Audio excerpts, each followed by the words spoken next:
కట్టుకున్న వాడిని వదిలేసింది 10 మందితో ఎఫ్ఐఆర్స్. బాబోయ్, ఈమె స్టోరీ మామూలుగా లేదు కదా. చూడ్డానికి అందంగా ఉంది, అమాయకంగా కనిపిస్తుంది. ఈ కాలపు యువతి కావడంతో అధునాతనంగా దర్శనమిస్తుంది. మరి పక్కింటి అమ్మాయిలా ఉన్న ఆమెకు గతంలోనే వివాహం జరిగింది. వివాహం జరిగిన కొద్ది రోజుల వరకు ఆమె సంసారం సజావుగానే సాగింది. ఆ తరువాతే అసలు కథ మొదలైంది. కట్టుకున్న భర్తను దూరం పెట్టడం మొదలుపెట్టింది. అంతకు ముందే ప్రేమ వ్యవహారం ఉండటంతో అతను తట్టుకోలేకపోయాడు. దీంతో ఎన్నాళ్ళు ఇలా అనుకుంటూ ఆమెకు దూరంగా జరిగాడు. ఆమె కూడా దొరికిందే సందు అనుకొని అతన్ని వదిలేసింది. ప్రియుడి మోజులో విడాకులిచ్చేసింది. భర్తకు విడాకులు ఇచ్చిన తర్వాత ప్రియుడితో కొద్ది రోజుల పాటు కలిసి ఉన్న ఆమె ఆ తర్వాత అతన్ని కూడా దూరం పెట్టింది. కొద్ది రోజులకు మరొక యువకుడితో వ్యవహారం మొదలుపెట్టింది. ఇలా తన బంధాలను, కొత్త వ్యక్తులను జీవితంలోకి ఆహ్వానించింది.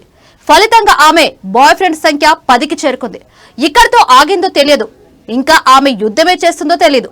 కాకపోతే ఈ అభినవ మల్టీ రిలేషన్ గర్ల్ వ్యవహారం సోషల్ మీడియా ద్వారా వెలుగులోకి వచ్చింది. ఆమె చేసుకున్న పెళ్లి, నడిపిన బంధాలు, సాగించిన వ్యవహారాలను ఓ యువకుడు బయటపెట్టాడు.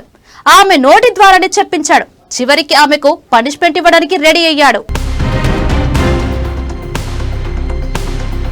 ఏ అందం చూసుకుని అయితే ఇంతమందిని మోసం చేశావో అది లేకుండా చేస్తానంటూ హెచ్చరించాడు. ఆమెకు అరగుండు కొట్టించి ఊరంతా ఊరేగిస్తానంటూ శపథం చేశాడు. వాస్తవానికి ఆమె చేతిలో మోసపోయిన వారు, ఆమెను పెళ్లి చేసుకున్న వారు ఈ స్థాయిలో రెస్పాండ్ కాలేదు. ఈ స్థాయిలో ఆమెను హెచ్చరించలేదు.